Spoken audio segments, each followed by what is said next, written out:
No sé si está grabando porque no me sale absolutamente nada.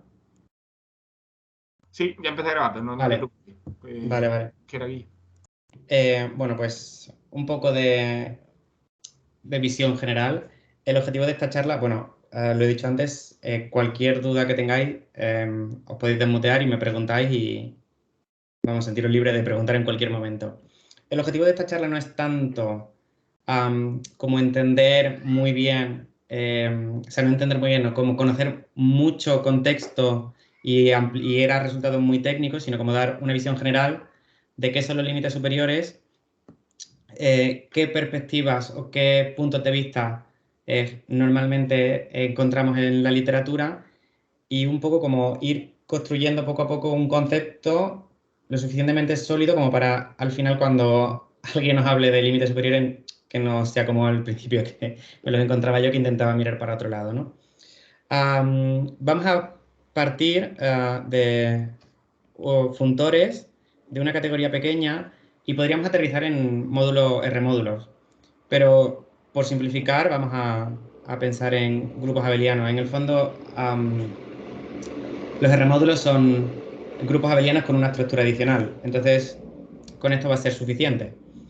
Y en la literatura en general hay como dos puntos de vista y un tercero que es el que yo voy a contaros al final, que no es tan común quizá. El primero que voy a contaros va a ser un punto de vista con una... no me sale la palabra ahora, con una intuición como más geométrica, que parte del concepto de definir como la cohomología de la categoría con coeficientes en un funtor. Si nos pensamos o queremos ir más a un punto de vista más de la álgebra homológica, los límites superiores no son más que el funtor derivado del funtor límite, ¿vale? Una referencia clásica es el libro de Webel, creo que es An Introduction to Homological Algebra, y los primeros capítulos son de funtores derivados, pues, funtores o sea, delta cohomológicos, en fin, es como quizás la referencia más clásica. Y desde el punto de vista que a mí me interesa más, que es desde un punto de vista más homotópico, para mí el límite superior de algo, de un funtor, va a ser coger el funtor, construirle un reemplazo y a esto calcularle la cohomología. En cierto sentido va a ser... es un punto de vista más parecido al cálculo del límite homotópico en espacios topológicos que no tanto como el límite o sea, el funtor derivado de un límite. Vamos a empezar por el punto de vista más geométrico, con la intuición más geométrica, y vamos a coger K un complejo simplicial. Y entonces, para un complejo simplicial, yo puedo construir su complejo de cocadenas, ¿no? En general, bueno, ni general, vamos a coger con coeficientes enteros, y esto lo podemos ver como una suma formal con sigma símplices de grado n y k enteros. Esta suma es, o sea, lo escribo en forma de suma porque me interesa porque lo vamos a ver como un grupo abeliano, pero en el fondo es una tupla de coordenadas, ¿vale? Y el índice es el número de símplices que hay. Y la diferencial de este sigma, pues es una suma alternada en I, donde lo que hacemos es cogemos sigma y le aplicamos la aplicación, o sea, le precomponemos con la aplicación borde. A mí lo que me interesa no es tanto esto, sino son las formas de meter sigma en una cara de dimensión superior, o sea, de una dimensión superior, ¿vale? Y luego la i va a ir jugando como, en cierto sentido, en el índice en el que vamos a ir introduciendo los vértices que nos sobran. Bueno, pues de esta forma definimos el complejo de cadenas de K, perdón, la cohomología de K con coeficientes enteros como la cohomología de este complejo de cadenas. ¿vale? Y esto para un curso de topología, estupendo. Pero nosotros lo que queremos es, con esta intuición, pasar al concepto de categorías. Y el paso más sencillo es pasar por el POSET de caras de un complejo simplicial. De un complejo simplicial. Primero de todo voy a definir el complejo simplicial, perdón, el POSET de caras de un complejo simplicial como lo evidente. Los objetos, va a ser una categoría y los objetos van a ser los símplices y las flechas van a venir dadas por la inclusión. Así como un poco de ejemplo para poner los pies en la tierra, vamos a pensar en la S1, ¿vale? Esto es la S1 y quien no es porque tiene la visión muy cuadriculada. Y entonces el POSET de cara lo que nos va a quedar es, pues, 0, 1, 2, aquí la cara 0, 1, aquí la cara 0, 2, aquí la cara 1, 2, y las flechas, no voy a poner la dirección en todas, pero bueno, es ascendente, van a ir ordenadas por inclusión. Así. Y ahí. Vale, entonces, lo que estábamos diciendo antes, a mí ahora me interesa definir una cohomología para este POSET de caras. Primero de todo, voy a intentar reconstruir el que teníamos antes, o sea, el complejo de cadenas que teníamos asociado al complejo simplicial, pero de un punto de vista funtorial. Y entonces lo primero que voy a hacer es coger el funtor constante, perdón, que va de mi POSET de caras a grupos abelianos. Y a cada sigma le va a asociar z. Y le vamos a poner un subsigma por saber que viene de él. Pero bueno. Y creo que no va a hacer... Sí, sí va a hacer falta en esta definición. Voy a introducir este símbolo, que es como... No es un menor igual, sino es como un poco cursiva, que lo que significa es que o sea, entre los dos objetos no hay ninguno. Es decir, sigma es menor o igual cursiva que tau, que recubre tau, si entre sigma y tau no hay nadie, ¿vale? Entonces, como esto es un POSET, al final estos, mediante composición, definen todos los morfismos, pues esto lo voy a mandar a la identidad.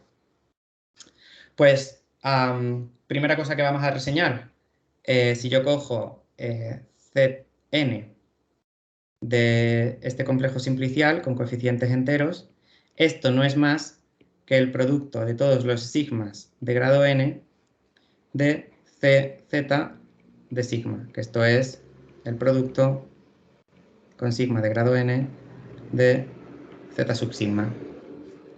Y la diferencial de sigma no es más que la suma alternada de i, me voy a quitar, voy a poner sub i, no voy a decir quiénes son los índices porque, bueno, voy a introducir mucha notación y va a ser un poco más lío. De las formas de meter, perdón, son sigma, esos son los taus que recubren a sigma de la identidad, que sería C de sigma recubriendo a tau. ¿Vale? Van a ser las formas que yo puedo meter sigma en caras superiores. Y entonces defino la cohomología. O sea, esto lo que me está diciendo es que puedo recuperar la cohomología que tenía antes. ¿Tengo aquí hueco? No, vale. Entonces, lo que me interesa de esto, pues es que si yo cojo un complejo simplicial y cojo un funtor, de hecho puedo coger una aplicación de K en grupos abelianos, podría definir la cohomología del complejo simplicial con coeficientes en esta aplicación. Técnicamente coges el POSET de caras, tienes un funtor y tienes la cohomología con coeficientes en un sistema local de coeficientes. Esto se puede definir, por ejemplo, si tienes espacios topológicos con la cohomología simplicial, también puedes definirlo así. De hecho, hay gente como que estudia esto, pero no me quiero meter mucho en esto porque hay algunos tecnicismos que se tendrían que tocar. Entonces, ¿tenemos los complejos simpliciales? Sí. Pregunta seguramente súper absurda, pero la última C de todas, de abajo, es una C sub Z, ¿no? Sí. Vale. Sí, sí, Es que exacto. si no... Vale, gracias. Sí, no parece la C de los complejos. Sí, sí. Ok, ok. En esta charla creo que hay demasiadas Cs en general. Es algo que me acabo de dar cuenta, pero bueno. Lo que estaba diciendo, hemos cogido un complejo simplicial, lo hemos convertido en una categoría y hemos definido la cohomología de esa categoría. ¿Qué pasa si mi categoría no es un poset de caras? Pues se puede hacer una adaptación, ¿vale? Vamos a definir este complejo simplicial, vamos a darle una intuición para entender qué es esta cosa de aquí. Lo primero de todo, yo lo que hacía es, los complejos simpliciales estaban formados por símplices, que yo esto los puedo ver más o menos como un conjunto de flechas de esta forma, ¿vale? Pues entonces lo que voy a sustituir en el producto de los símplices de dimensión n, lo voy a sustituir por cadenas de composiciones de flechas en mi categoría. Entonces, lo que aquí ponía era el funtor, he hecho esto muy grande, lo que aquí ponía es el funtor evaluado en sigma. Pues lo que lo voy a convertir es f, mi funtor, que va de mi categoría pequeña en grupos abelianos, f del último elemento. Observación bastante importante aquí es que en general, según las referencias, quizás las referencias más clásicas, cuando trabajan con límites superiores y no con límites superiores, el funtor se toma contravariante. Entonces, según donde miréis, a veces no toman el último elemento, sino toman el primero, porque el funtor es contravariante. Y entonces, bueno, esto al final se vuelve un poco caótico, pero es según donde vayas tomando los coeficientes, ¿vale?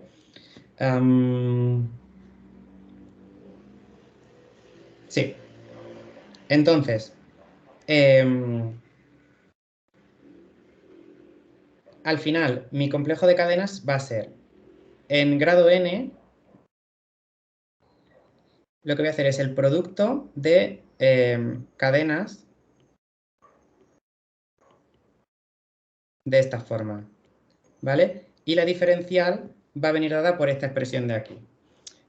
Parece un poco caótica, pero en realidad no lo es tanto, ¿vale? Si yo cojo un elemento, ¿vale? Que está en la cadena de grado n, que claro, la cadena es una C y la categoría es otra C, con coeficientes en mi funtor, esto es un elemento así,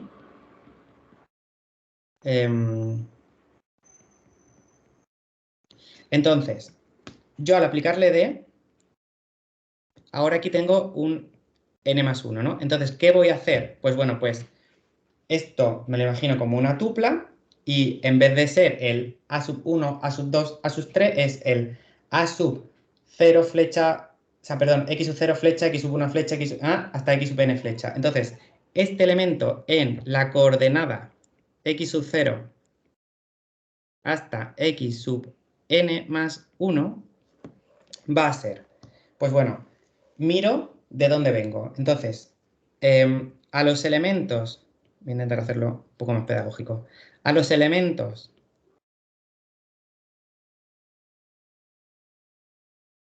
a ver, un poquito más. A los elementos que ya estaban en x sub n más 1, es decir, en f sub x sub n más 1, porque recordemos que si esta es la coordenada de este elemento, este está aquí. Mala elección del hueco, pero bueno. Y lo que vamos a hacer para que esto sea una diferencial es alternar el signo. Desde igual a 0 hasta n. Voy a ir quitando todos. Pero va a haber uno que tenga que hacer... que venga de x sub n. Pues entonces, a este elemento de aquí, x sub 0, x sub n, estos son flechas, lo que hago es, le aplico la aplicación que define el funtor y bueno, para que sea una diferencial lo tengo que poner un signo, ¿vale? Parece mucho lío, pero ya veréis que no lo es tanto. De esta forma defino la cohomología de la categoría con coeficientes en el funtor como, si esto lo llamo C de estrella, como la cohomología de estrella. ¿Vale? Es decir, el Kerr, cociente la imagen. Entonces, vale, perdón, sí que al final había cambiado una diapositiva. Cuando teníamos una cohomología, la herramienta principal para hacer los cálculos es Mayer-Vietoris. En espacios topológicos tienes dos espacios cuyo interior la unión sea el total, pues entonces tienes una relación entre la homología total, la de los espacios por separado y la de la intersección. En categorías, como realmente lo que hacemos nosotros es coger la categoría, para los que hayan trabajado con Simplicial Set, cogemos la categoría, la metemos en su nervio y ahí hacemos cosas a nivel simplicial, el concepto de espacios cuyo interior sumen el total se traduce en ser un ideal, ¿vale? ¿Y qué es ser un ideal en una categoría? Bueno, es lateral, evidentemente, y si por ejemplo esta de aquí es mi categoría C, y yo tengo una subcategoría D, cuando yo tengo un objeto X y un objeto Y de forma que exista una flecha de X a Y, lo que significa es que Y está dentro de la categoría. Si recordamos cómo era el complejo de cadenas asociado al funtor, significa que si un elemento está en el ideal, toda su coordenada, ¿vale? Es decir, cuando yo tengo el x sub 0, luego en grado 2 tendré x sub 0, flecha x sub 1. En grado 27 tendré x sub 0, flecha, x sub 27. Significa que toda esa coordenada se va a ir manteniendo dentro del ideal, ¿vale? Y es... mi forma de entender esto es que cuando tú tienes un ideal, cuando tú haces todo el nervio, como que toda la torre cuyos vértices están en el ideal, toda esa torre está dentro del ideal. Es como que las flechas no se salen. Esa es la intuición que yo tengo. Pues eso es un teorema para calcular límites superiores. Y es que si tú tienes dos ideales por la derecha, para cualquier funtor vas a encontrar una sucesión exacta corta de funtores, donde este funtor de aquí es hacer f en D, y fuera de D es todo cero, igualmente para E, igualmente para la intersección. Esta induce una sucesión exacta larga en cohomología, ¿vale?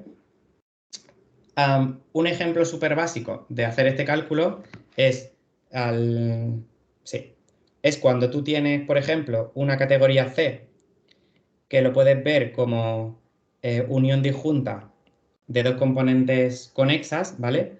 El ejemplo más tonto, por ejemplo, o sea, para alguien que no tenga mucha intuición de esto, pues si yo tengo una categoría D que es, por ejemplo, dos, mala opción porque son límites, es como dos pullbacks, pues lo natural es pensar, pues si no hay flechas entre ellos, los límites será la suma de los límites. Pues eso es justo lo que pasa. Si nos vamos a la sucesión esta de aquí, lo que tenemos es la cohomología de la categoría vacía, con coeficientes en cualquier funtor. Ahora aquí tendríamos menos 1, ¿no? Porque sí. La cohomología de la categoría grande, con coeficientes en F, esto es 0. De hecho voy a poner una flecha porque es una estrella porque no me interesa mucho. Aquí sería la cohomología de D con coeficientes en F, más la cohomología de E con coeficientes en F, y ahora aquí voy a volver a tener la cohomología del vacío, por tanto esto va a ser otro 0. Por tanto, pues lo que es de esperar. Si tengo una cantidad finita de componentes conexas en mi categoría, pues los límites superiores van a ser suma de esos límites.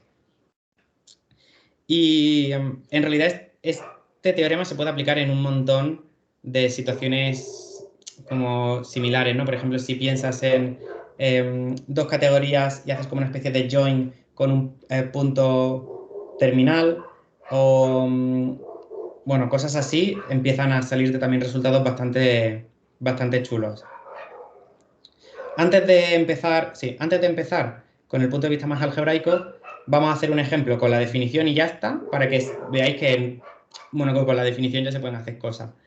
Vamos a llamar a esta flecha F1 y esta flecha F2 y vamos a calcular el complejo de cadena. Primero de todo, Cn va a ser 0 si n es mayor que 1, porque Cn va a ser cadenas de composiciones de longitud n y la única composición que puedo hacer es ella misma. Entonces no hay más allá. Se me había olvidado decir una cosa. Tengo aquí otra vez este dibujo. Existe otra forma de hacer este complejo de cadenas que es omitiendo repeticiones, ¿vale? Que se llaman, creo que son las cadenas normalizadas. Pero, bueno, como casi nadie utiliza... Bueno, no, bastante gente utiliza esta técnica, pero con cadenas que no sean con repeticiones ni con identidades. Entonces, por aquí tenemos Cn, porque claro, si no aquí empiezas a componer la identidad que tienes aquí todo el rato y esta cadena no termina nunca. C sub 1, pues sería una G0, o sea, tendríamos G0 en la coordenada que vendría del punto 1 al 0 y tendríamos otro G0 para F2, ¿no? Para la que sería de el 2 al 0. Voy a quitar los índices porque creo que va a ser más lío que otra cosa. Y ahora en C0 es el producto de todos los grupos que intervienen en el diagrama. Sería voy a ordenarlo, G0 por G1 por... No, creo que no. G1 por G0 por G2. Y ahora aquí nos interesa saber quién es la diferencial.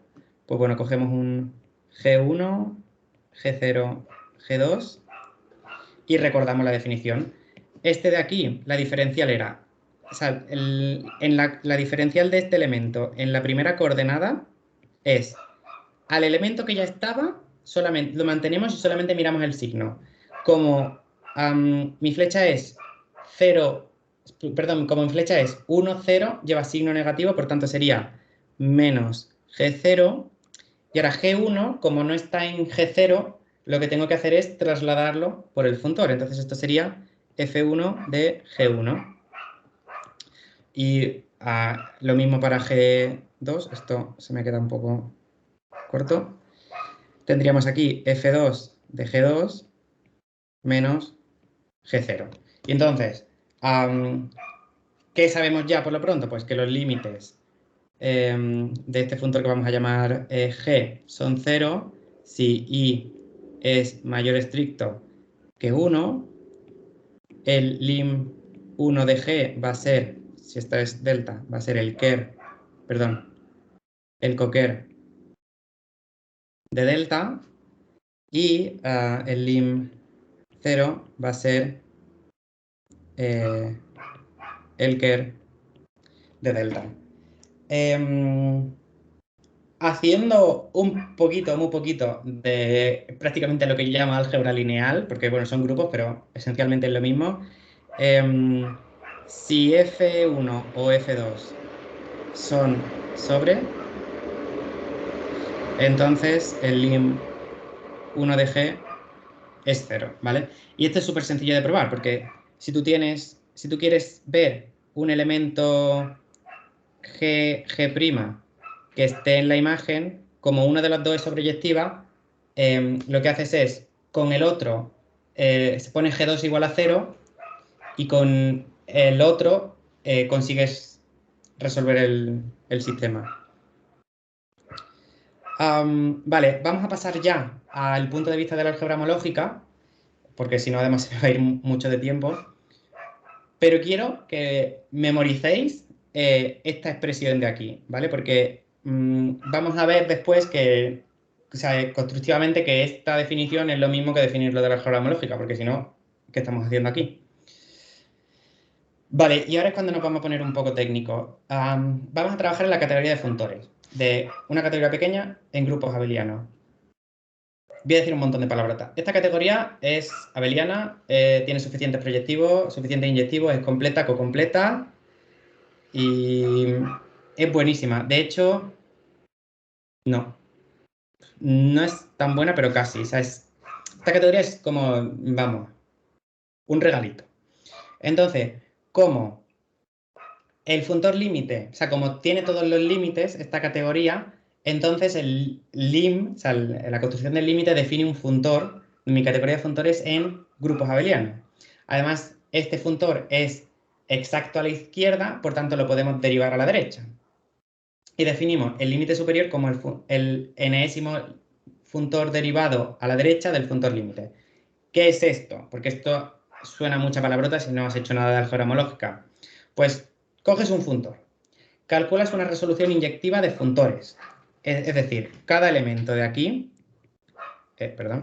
cada elemento de aquí es un funtor de mi categoría en grupos abelianos. Entonces tengo, ¿sabes? Esto de aquí lo puedo ver, todo esto de aquí lo puedo ver como un funtor que va de mi categoría C a complejos de cadenas con coeficientes en grupos abelianos. Entonces, lo que hago es calculo el límite coordenada a coordenada. Y entonces lo que me queda es un complejo de cadenas. Ahora bien, a ese complejo de cadenas le calculo la cohomología. Elimino el F, ¿vale? O sea, este de aquí lo elimino y le calculo la cohomología a este de aquí. Pues eso es el funtor límite. Sí, exacto. Corolario súper rápido. Si F es inyectivo, entonces, pues F es su propio reemplazo, perdón, su propia resolución inyectiva y por tanto todos los límites superiores son cero, porque su resolución sería 0 y el mismo. ¿Cuál es la principal putada de trabajar con esta definición? Pues que imagínate, y esto es un caso que surge bastante en la literatura, tú tienes un funtor que va de tu categoría, vamos a poner que va por la apuesta, en top, ¿vale? Entonces, tiene sentido este funtor de aquí, de X, que ahora va de la categoría en grupos abelianos. ¿Qué pasa? Si hay en algún momento querremos calcular los límites superiores del funtor, o sea, voy a ponerle dos índices concretos, y J de este funtor de aquí. Esto es una puta mierda, esta definición, porque para... para cada J voy a tener que calcular una resolución inyectiva de la cohomología, de la jésima cohomología del funtor X. Y después calcular el límite a cada uno de ellos y después la cohomología. Para cada uno de ellos esto se dispara que flipas. Pero entonces surge, o sea, bueno, esto es un resultado bastante clásico y es que, y sobre todo para alguien que no haya trabajado mucho con límites, es ideal. Es lo mismo pensar en, si tú tienes un funtor de una categoría pequeña C en grupos abelianos, es lo mismo pensar en su límite que pensar en el grupo abeliano que resulta de los homeomorfismos en la categoría de funtores del funtor constante Z en F. Y aquí estoy haciendo un poco de abuso de notación y estoy llamando Z al funtor que va de la categoría opuesta en grupos abelianos que a todos los objetos le asocia el elemento Z, o sea, el grupo abeliano Z, y todas las flechas son las identidades. Pues este es un teoremón, que de hecho en el Weibull me parece que es un ejercicio que tienes que echarle un poco de ganas para hacerlo en condiciones con todos los detalles, pero resulta que da lo mismo derivar el funtor OM de forma covariante que de forma contravariante. Es decir, me da lo mismo fijar F y calcular la resolución proyectiva de G que fijar G y calcular la resolución inyectiva de F. ¿Qué pasa? Que este de aquí siempre va a ser Z. Entonces, solo voy a tener que calcular una resolución inyectiva, o sea, proyectiva, perdón. Calculo la resolución proyectiva de Z y ya aplico F. Siempre, siempre, siempre, siempre, porque luego al final, todos, o sea, para cada F voy a tener un funtor, pero como lo que yo necesito calcular es solamente la resolución inyectiva, la resolución proyectiva al objeto al que se lo voy a aplicar, me ahorro un montón de ejercicio. vamos a hacer esta resolución de forma constructiva. Va a ser súper sencilla y de pronto va a tener todo súper sentido, ¿vale? Voy a coger para cada objeto de mi categoría el funtor A sub c, que va de la categoría opuesta en grupos abelianos y que para cada objeto de la categoría A sub c es el grupo abeliano con base, y esto también está cambiado, perdón, es que esto es lo que pasa siempre de cuando estás con opuestas y no, que a cada flecha y X lo que hace es la aplicación inducida por los morfismos obvios entre sus bases, ¿vale? Pues esto es un puntazo. Resulta que si yo cojo OM de AC F, lo que me queda es F de C, que es el objeto que nosotros queríamos. De hecho, estas flechas también van en el sentido contrario. Perdón, qué desastre. Y además, esta suma directa es una resolución proyectiva de Z.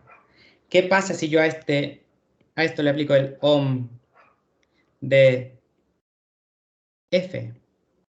A esto de aquí, pues que lo que tengo es la resolución que teníamos antes, el producto de los x sub 0, x sub n de f de x sub n. O sea, esto es un puntazo. Ah, no, estas flechas creo que van bien.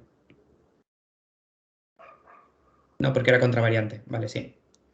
Eso es un puntazo, porque significa que la definición que habíamos dado con una intuición geométrica, como o sea, si pensamos en la categoría, le cogemos el nervio, le aplicamos la definición que teníamos para el poset de caras, es justo la definición del límite de esta forma.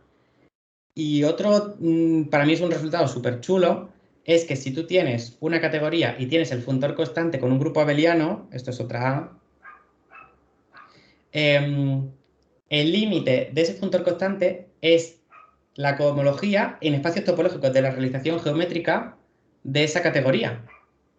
¿Vale? Esto en ocasiones se ve también escrito como BC, porque coges la categoría, lo metes en el nervio y a eso le hace la realización geométrica. Esto para mí es un puntazo, porque significa que lo que hemos hecho no es una locura. Hemos cogido un complejo simplicial, lo hemos metido en una categoría con el poset de Car y ahora esto le podemos calcular la realización geométrica de mi categoría. Pues significa que la cohomología de aquí es, voy a poner una igualdad, aunque bueno, habría que poner un de esto, es la cohomología de la realización geométrica. Entonces, significa que no hemos hecho nada raro, o sea que todo ha ido bien. Y ahora esto es un resultado que es la hostia, es una palabrota también, un delta funtor cohomológico, o sea, los límites superiores son una familia, o sea, se llama delta funtor cohomológico, pero en realidad es una familia que es un delta funtor cohomológico o algo así. Lo que quiere decir es que yo cada vez que tenga una sucesión exacta de funtores, me va a inducir una en los límites superiores. Esto es como una generalización de Mayer-Vietoris, pero en plan mejor, al menos en mi opinión. Porque esto se utiliza muchísimo en todo lo que es sistemas de fusión, para calcular límites superiores, categoría de órbitas, bueno, en POSET también, evidentemente. Porque si tú consigues filtrar tu funtor de forma que tienes F0 y vas teniendo inclusiones, si consigues controlar, o sea, si consigues que los cocientes los puedas ir controlando, vas poco a poco de forma inductiva. Esto tiene que ser el funtor original. Puedes ir controlando de forma... los cocientes puedes ir de forma inductiva dando una cota a partir de los cuales los límites superiores van a desaparecer. Porque esencialmente los límites superiores se pueden ver como resultados por sí mismos ya como algo importante y entonces te interesa calcularlos, pero generalmente la mayoría de los resultados te interesa que se hagan cero. Y si no que se hagan cero, que se hagan cero a partir de un lugar. Pues esta es una forma muy guay de poder ir viendo ese terreno. Entonces, claro, ¿qué pasa?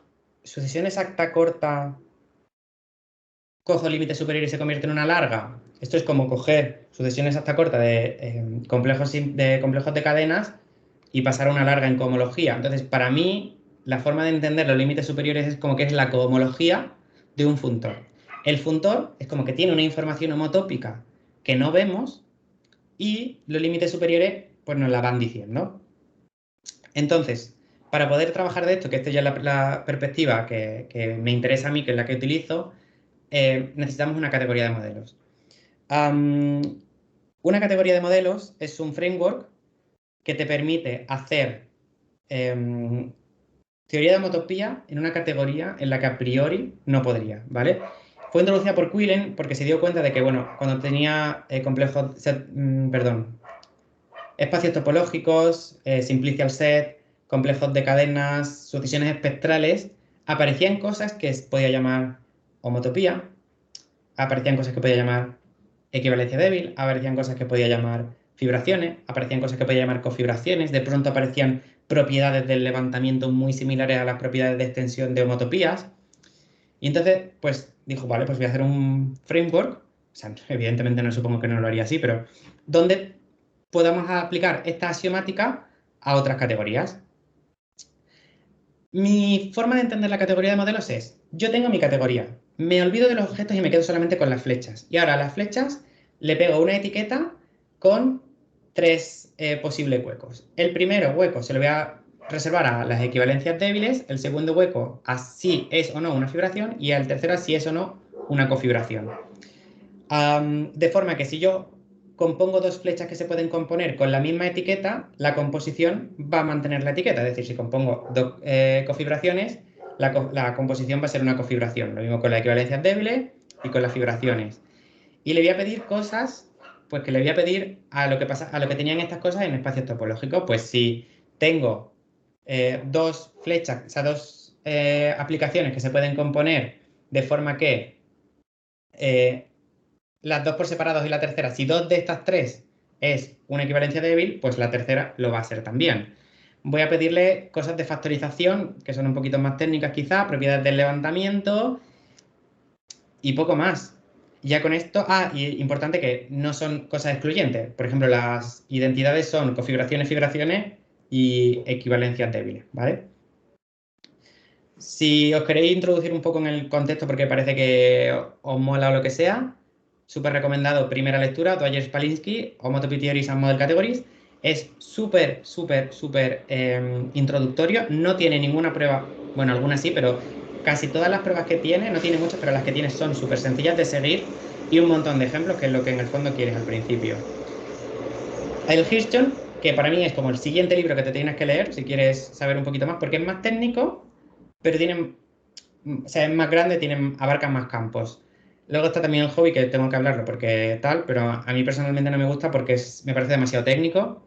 Y luego ya, sí que sí, Scott Balchin, by Fabran, hizo un curso, cinco charlas, están grabadas, tienes los slides y los apuntes. Súper sencillo. O sea, si alguna vez tenéis alguna cosa que necesites de, hostia, límite superior, no me acuerdo, no sé qué, vais ahí, buscáis y si tenía que ver, perdón, límite superior no, categoría de modelos. Si tenía algo que ver, seguro que está ahí porque hizo un curso que es súper extenso y está súper bien. Y entonces, he hablado mucho ahora aquí de esto, pero voy a volver a límites superiores, ¿vale? Cuando yo tengo una categoría de modelos, por ejemplo, complejos de cadena va a tener varias, y yo tengo una categoría, voy a poder inducir una categoría de modelos en la composición. En general, para mí, esta categoría de aquí va a ser un poset, ¿vale?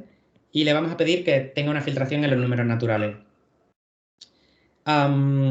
Pues a esto, por un teorema y tal, le vamos a poder inducir una categoría de modelos muy buena.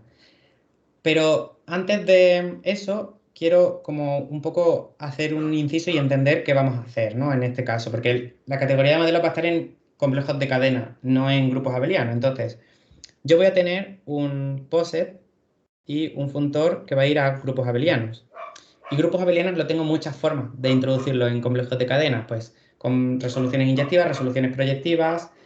Complejos de cadenas para mí no tienen ningún tipo de cota. De hecho, en realidad serían complejos de cocadenas, pero bueno, en alguno de los grados. Y yo lo que voy a elegir es meterlos como complejos de cadenas concentrados en grado cero.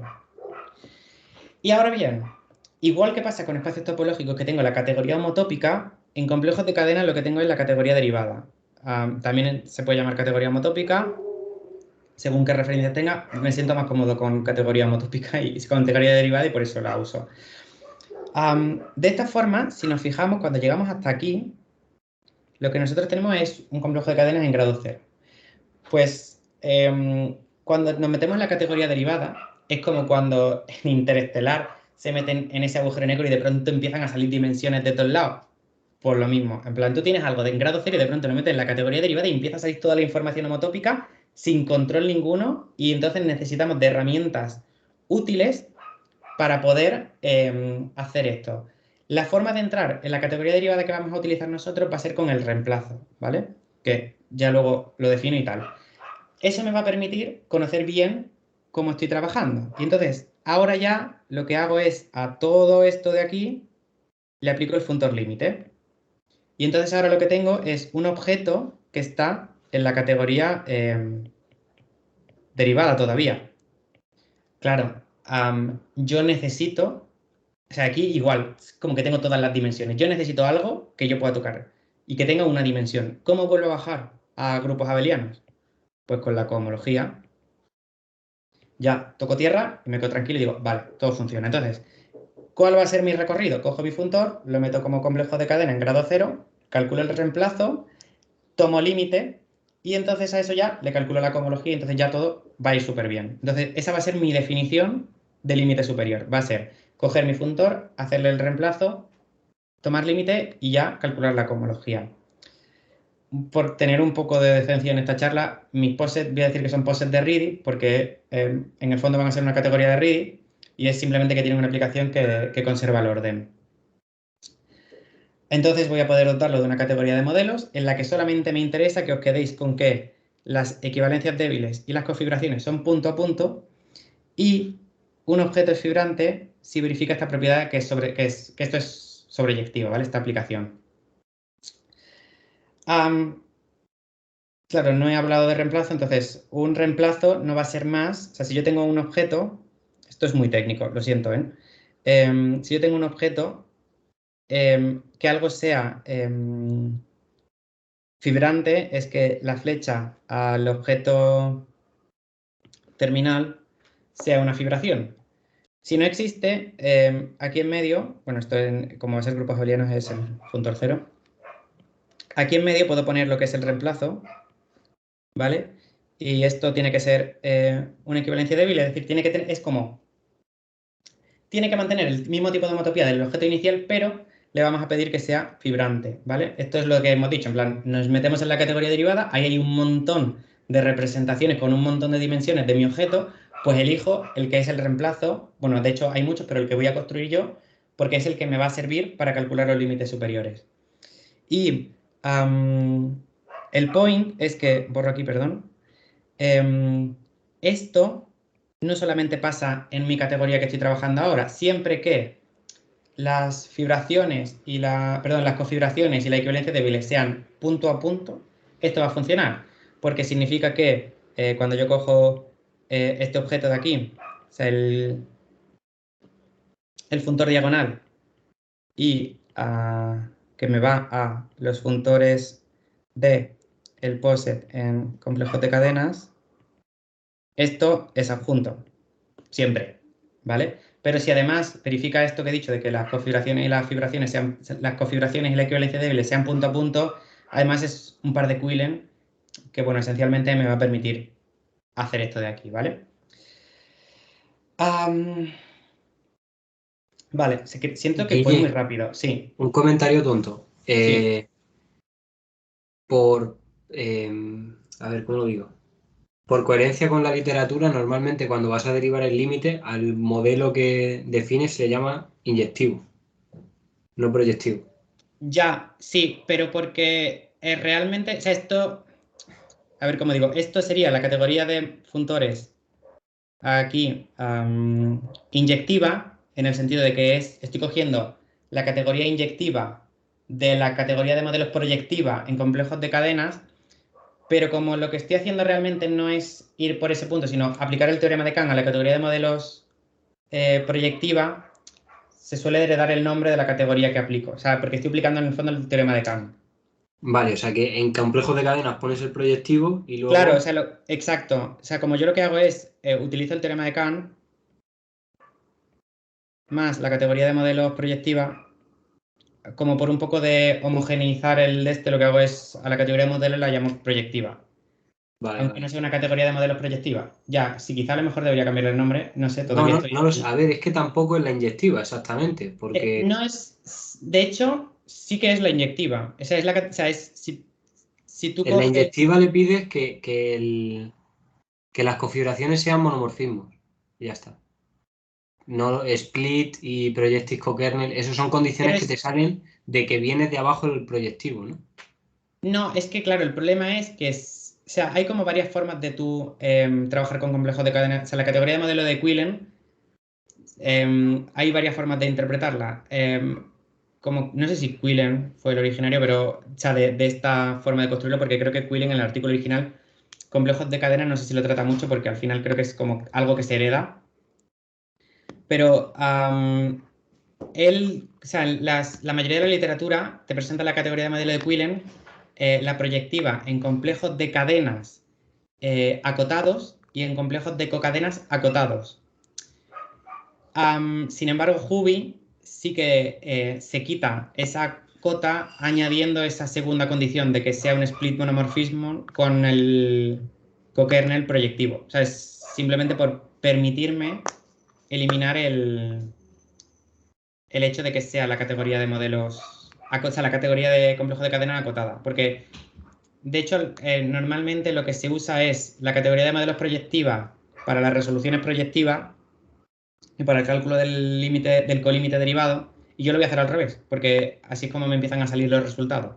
O sea, entonces es un poco como, bueno, es algo que tengo que todavía que pensar. O sea, lo de los nombres no está muy cerrado todavía. Vale, vale. Me he liado un poco, pero... Ya, es que es un poco lío al principio, porque como tienes como dos opciones para poner la categoría de modelos, más dos opciones de elegir la estructura de Ready para el POSIT, entonces como que al final empiezan a salir un poco, bueno, engurrullado todo, creo. Vale, vale. Am, Perdón por interrumpirte. no, no pasa nada, no pasa nada. Voy ahora al caso práctico de construcción de reemplazo, que ya es como para entender qué está pasando. Em, la gracia de los POSIT de Redis es que van equipados con una aplicación que conserva el orden que me va a permitir hacer inducción. De hecho, lo que voy a hacer en vez de construir el reemplazo en general, voy a hacerlo en el POSIT de números naturales opuesto, ¿vale? Es decir, sería al 0, le llega al 1, así. Lo siento para los que no metáis al 0 en los números naturales. Hoy os voy a tener que aguantar. Em, entonces, ¿cómo voy a construir mi reemplazo? Pues parto de un funtor f de los números naturales en grupos abelianos y lo que hago es el reemplazo fibrante de f en 0, pues va a ser f de 0. En general, los objetos de grado 0 los vamos a mantener igual. Y ahora, para un objeto de grado 1, pues en este caso solamente tengo el 1, tendré un diagrama de esta forma. Aquí lo que tendré será el límite de los objetos menores que esto es solamente f de 0. Ahora bien, como ya he definido todos los objetos que hay por debajo, pues aquí tendré el límite de los objetos menores que de el reemplazo, pero bueno, esto es f de 0. Y entonces aquí tengo que poner algo de forma que esta flecha de aquí sea una equivalencia débil, es decir, que cuando pase a cohomología tenga, tenga un isomorfismo, y esto de aquí necesito que sea sobreyectivo. Pues esta factorización es la típica del cocilindro de epsilon. Y esto es, así rápidamente, es F0 más F1 y aquí arriba F0 y la flecha, o sea, la diferencial es la identidad menos epsilon, ¿vale? Entonces,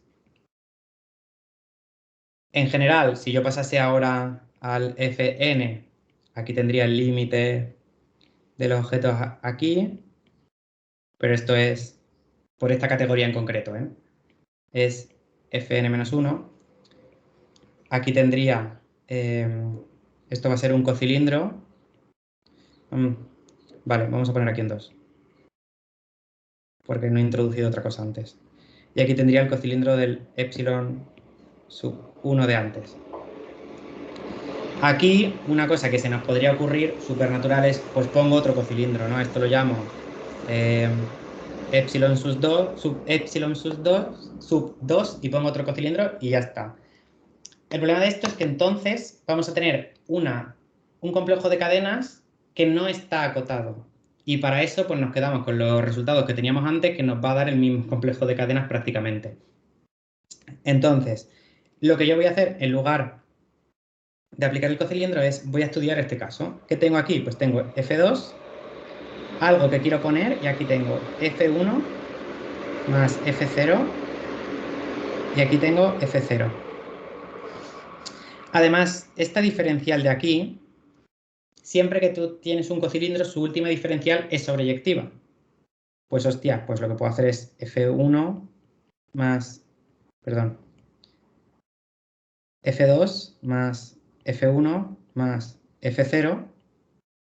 Y entonces lo que tengo aquí es como si fuese el cocilindro, exactamente igual. Pues esto va a ser sobreyectivo. Y si yo ahora aquí lo que hago es pongo F0, perdón, por seguir el orden, F1 más F0. Y ahora aquí pongo esta diferencial de aquí, pues ya tengo que esto es sobreyectivo. Y si yo aquí lo que pongo es la diferencial que me habría dado el cocilindro de aquí, ¿vale? Que no es más que coger a F0, o sea, a un par F minúscula, F2, F1, F0, lo voy mandando a todas las componentes que puedo. Es decir, es que no sé si esto va a ser más lío, decirlo que, bueno, por pararme un poco en los detalles. A un F2, F1, F0, no lo voy a hacer porque se me va a ir mucho. Pero bueno, simplemente voy a ir enviando el F2 hasta F0 por las flechas, F1 por las flechas, F0, F2 por la flecha hasta F1, F2 por la flecha hasta F1 y así, ¿vale? Y este pues va en la diagonal. Entonces, en general, ventajas de... A ver, me he quedado... Sí. Ventajas de esto, pues que al final el reemplazo de este funtor f va a tener solo altura 0 y 1. Entonces, el límite de esto en altura n va a ser 0 si n es mayor que 1, frente a si estábamos haciendo el complejo de cadenas de esta categoría, que era infinito. Pero además es que conocemos perfectamente quién es este, que es el producto de todos los objetos, y este también.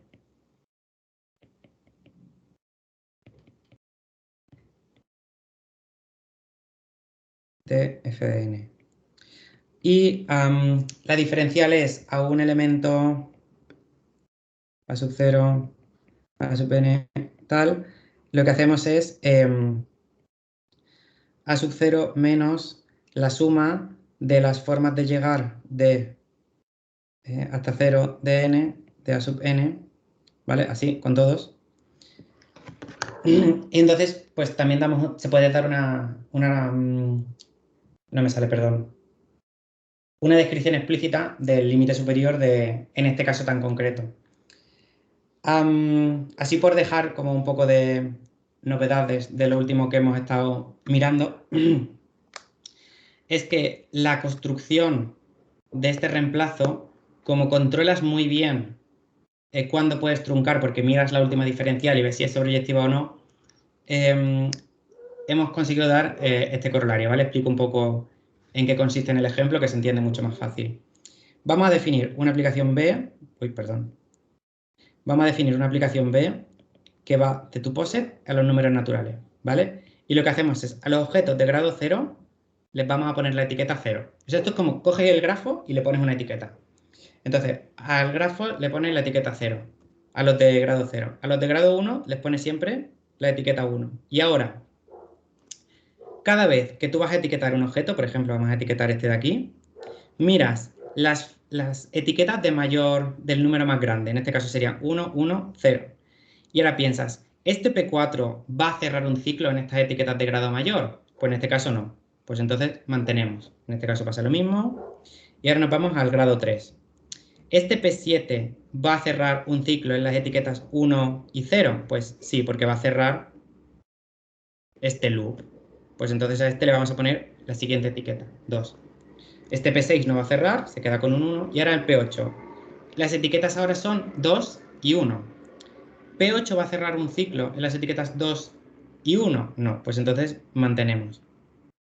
Pues esto lo iríamos haciendo en todo el POSIT. Pues lo que nos dice el resultado que hemos conseguido probar es que siempre que tú tengas siempre que tú coges el POSIT, lo etiquetes, te cojas el supremo de todas las etiquetas, pues sabes que los límites superiores se hacen 0 más allá de esas etiquetas. Y ya está, dejo la chapa. Muchas gracias, Guille. Damos un aplauso a Guille.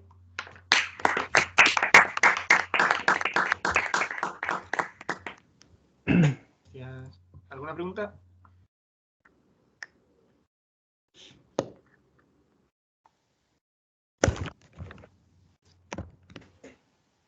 Yo tengo curiosidad. Bueno, el último resultado es tuyo, ¿no? Por lo que nos has comentado, Sí. es digamos, lo que estás trabajando en la tesis. Ahí, ¿nos puedes poner un ejemplo de alguna F concreta que la que se aplique esta teoría? Así por tener una... ¿De dónde puede...? Sí. O sea, ¿te refieres más como a un cálculo explícito? No hace falta un cálculo, simplemente donde, como no estoy familiarizado con la teoría, sí, mira, por ejemplo, constante...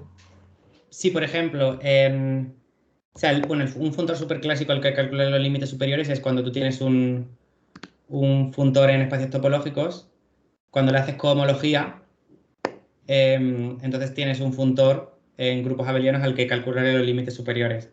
En general suelen ser interesantes porque, a ver, tengo aquí, bueno, vuelve a salir el gracias. Si tú, por ejemplo, tienes un espacio, en rojo no se ve nada, un funtor aquí, ¿no? A lo mejor a ti te interesa calcular el límite homotópico de X. Y en general este límite no es sencillo de calcular, ¿no? Entonces, claro, por ejemplo, ejemplo de este tipo de espacios topológicos son los productos poliedrales, que esto es para desarrollar todo el tema de las álgebras de Cayley-Reinster y todo esto. Entonces, este espacio a veces es horrible de calcular.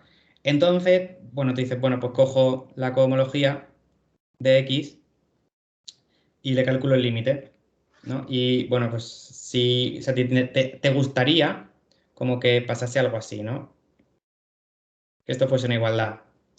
Pues en general esto no pasa, ¿vale? Pero si los límites superiores de la cohomología son 0, entonces sí que pasa. Entonces, claro, en general muchas veces te interesa que sean 0. Si no son 0, existe una sucesión espectral que te lo recubre, ¿vale? Que es la de Vas-Filcano.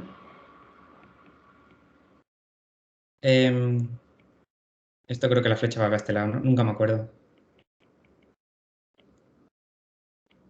Esto creo que es IMAJ. Entonces, claro, si sabes que están acotados, pues sabes que al final va a ser una suma en la diagonal o cosas que vas a poder ir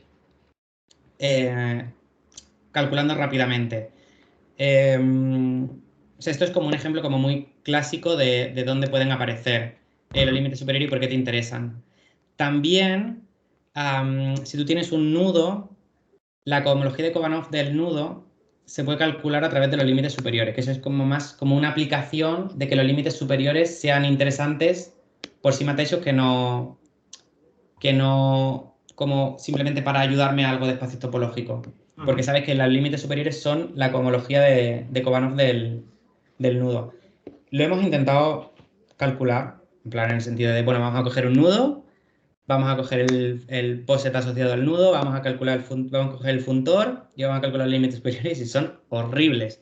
Es un funtor que es feísimo, no es fibrante, pero es que además no es solo que no sea fibrante, bueno, claro, evidentemente no es fibrante, sino la cohomología de Kobanov sería 0, ¿no? Pero no es solamente que no sea fibrante, sino que el reemplazo es horrible. O sea, todo lo peor que le puede pasar a un funtor a la hora de calcular el reemplazo, a este le pasa. No hemos conseguido ni una sola vez que en un punto pudieras mejorar algo o calcular algo de una forma más sencilla. O sea, no, por ahí lo hemos intentado y no nos ha salido nada. Luego también en temas de sistemas de fusión y eso también se utiliza bastante el tema de los límites superiores y tal.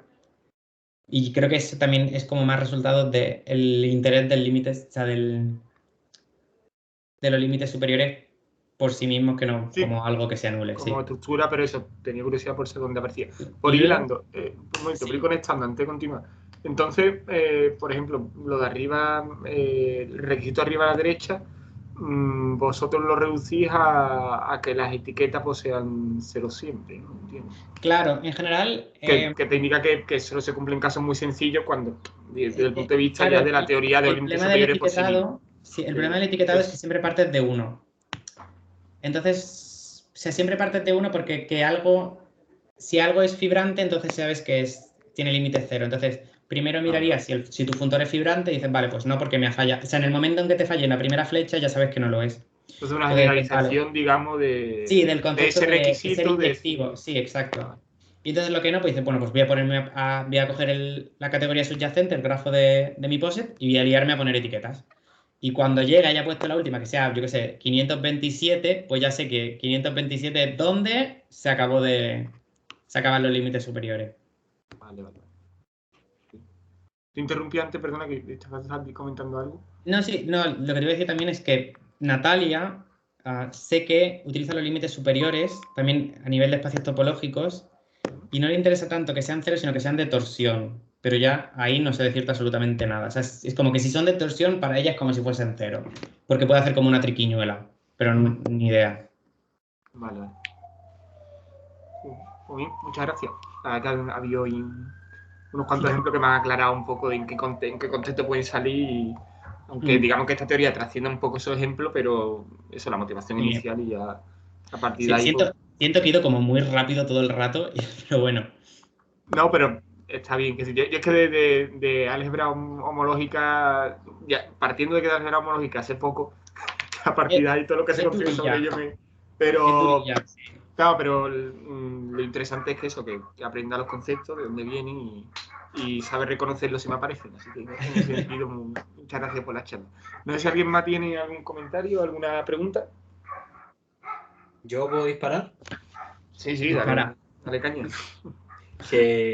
Muchas gracias, Guillo, por la charla, lo primero, por supuesto. Una cosa que me recordó Manu hace unos días, porque me preguntó, y hacía mucho que no miraba, son las condiciones de Mittag-Leffler. Supongo que tú las sabes, ¿no? Sí, y de hecho estuvimos mirando y, o sea, cuando empezamos a hacer el cálculo, o sea, el primer cálculo que hicimos realmente antes de empezar primero como asentamos, vale, pues los reemplazos nos sirven, tal, ¿no? Empezamos a hacer un reemplazo y cuando llevábamos como 6 meses trabajando en ese reemplazo, la habíamos cagado, pero como súper exagerado y no funcionaba nada. Entonces, fue como en plan yo desesperado, Antonio, ¿qué hacemos? Y me dijo, vale, pues vamos a ir a ejemplos básicos y vamos a empezar a calcular el reemplazo como paso a paso, ¿no? Y fuimos al POSIT que he explicado, que son los números naturales. Y entonces, después de hacer el reemplazo, nos quedamos muy tranquilos al ver que esta diferencial de aquí, esta de aquí, es justo la que utiliza Weibull para demostrar la condición de Mittag-Leffler. Entonces, como que nos quedamos muy tranquilos. Que si recuperabais esa condición o si... Claro, es que la condición de Mittag-Leffler, o sea, que algo sea fibrante es que todas las flechas, es decir, en los números naturales, que algo sea fibrante es que todas estas flechas sean sobreyectivas. Y la condición de Mittag-Leffler es como todo lo contrario. De hecho, si todas las aplicaciones son 0, es Mittag-Leffler. Es como, siendo no sobreyectivo, ¿cómo de bueno puede ser para que me siga manteniendo los límites cero? Pero no hemos conseguido ver que los límites, o sea, que el Mittal-Leffler se pueda deducir de una forma en términos de que puedas coger el funtor y que sea suma directa de Mittal-Leffler o algo así. Lo hemos intentado, pero no hemos encontrado nada. Lo que sí que he leído recientemente es que, me puedo equivocar, ahora, si un funtor no es Mittal-Leffler, lo puedes tensorizar por algo, o sea, no es Mittal-Leffler, pero tiene límites superiores cero, lo puedes tensorizar por algo y entonces ese tensorizado sí es Mittal-Leffler. Que es una cosa chula porque es como, bueno, pues si no lo era, es como que me faltaba muy poco para serlo. Pero ya te digo, no sé si era así o era un poco como al contrario, pero vamos. Y la otra tontería que te iba a decir es que supongo que estas cotas, si las aplicas a POSET, entre otras cosas nos ha dicho que todo esto coincide con... Son casos, casos particulares de los límites superiores estos y la cohomología de categorías son en la cohomología de complejos simpliciales. ¿Esto te da cotas como las cotas que te da la dimensión para que la cohomología se anule a partir de la dimensión? Sí, de hecho, o sea, en general, la cota más básica que tienes siempre, que es la tradicional, es si tienes un POSET, la longitud de la cadena más larga te determina la nulidad del complejo simplicial. Al final, lo último que hemos conseguido probar, que no lo he contado aquí porque es bastante, o sea, necesitas como muchas más como cosas previas, hemos conseguido dar cotas para los límites superiores en función de la cohomología de una filtración que pones en tu POSET con coeficientes en los grupos en los que vas cogiendo o sea, esta filtración. Entonces, en cierto sentido, o sea, tienes como lo básico, en plan, la cohomología del POSET te va a acotar los límites superiores, pero además hemos como podido hilar un poco más fino en el sentido de que vas cogiendo como si cogieses, no sé si has trabajado con links y stars en complejos simpliciales, que es algo así como coges un símplice y miras todos los símplices que los contiene, pero le quitas el que ya tenías. Entonces, son cotas que andan por ese estilo, en el sentido de que, bueno, pues miras como el POSET, todo lo que hay por detrás de tu objeto, a eso le hace la realización geométrica y entonces puedes dar cota en función de lo que sale ahí. Es cohomología reducida, no cohomología tradicional, digamos. Ok. O sea, intuyo que la motivación que tenéis muchas veces para buscar los resultados es geométrica, totalmente. Sí, bueno, creo que es más combinatoria que geométrica, porque el problema de, por ejemplo, la cota esta es que no ve, o sea, es ciega frente a ciclos que has cerrado. ¿Sabes? En plan, por ejemplo, muchas veces, si tú, por ejemplo, coges una... Si tú coges, por ejemplo, una SN, ¿no? Tú en la SN tienes muchas formas de... muchas descomposiciones celulares de la SN. Pues según cuál cojas, puede ser que el POSET asociado tal, el funtor que tú estás eligiendo, la cota, te dé una cota mucho más grande porque se piensa que cosas que has cerrado, o sea, cosas que has cerrado no ha detectado que las has cerrado. Entonces empieza a crecer aquello como un condenado porque no detecta estas cosas que cierras.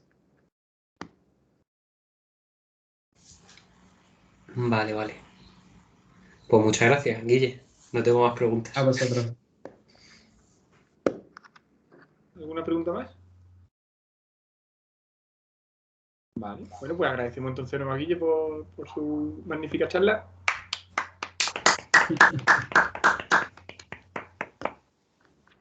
Y nos vemos en la siguiente.